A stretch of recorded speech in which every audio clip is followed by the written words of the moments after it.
Hello students, this is Sunita Mishra. Today I am going to teach you the topic sublimation. So we are studying the chapter matter in our surroundings, and in that we have studied so many topics like different types of units of temperature, then properties of the matter, then classification of the matter. Now today we are going to learn about sublimation. So what is a sublimation? That most of the solid substances when heated first change into a liquid and then into the vapors, and when this vapor is going to cool, then it first forms into the liquid and then into a solid.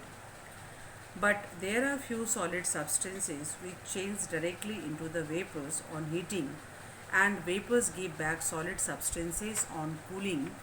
So this is without going through the liquid state. That means sublimation is the process in which a solid directly changes into a gas, or a gas directly changes into a solid without going to its intermediate liquid phase. Okay, so it is a process by which a solid substance which undergoes sublimation can be called as a sublime.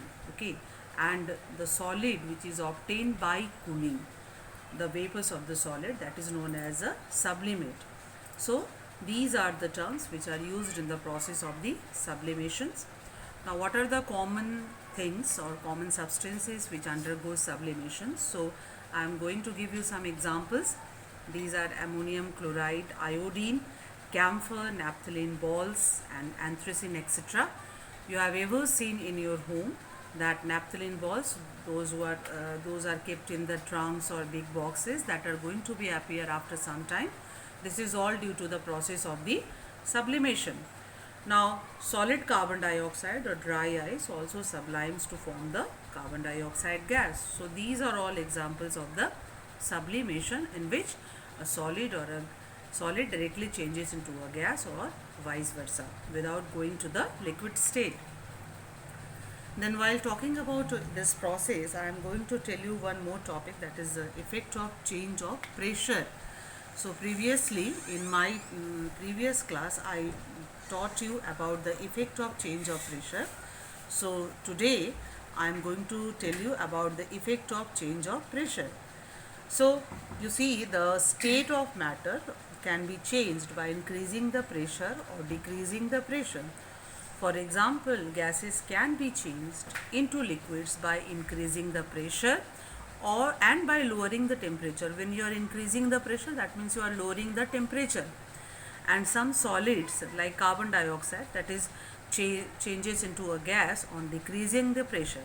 So we see that either we can increase or decrease the pressure, but at the same time we are doing the temperature vice versa. Okay, so why this happens? Because there is a lot of space between the particles of a gas, and we can reduce this space by enclosing it in a cylinder and compressing it by pushing it in the piston. Piston is a type of a pump like structure by which anything can be compressed.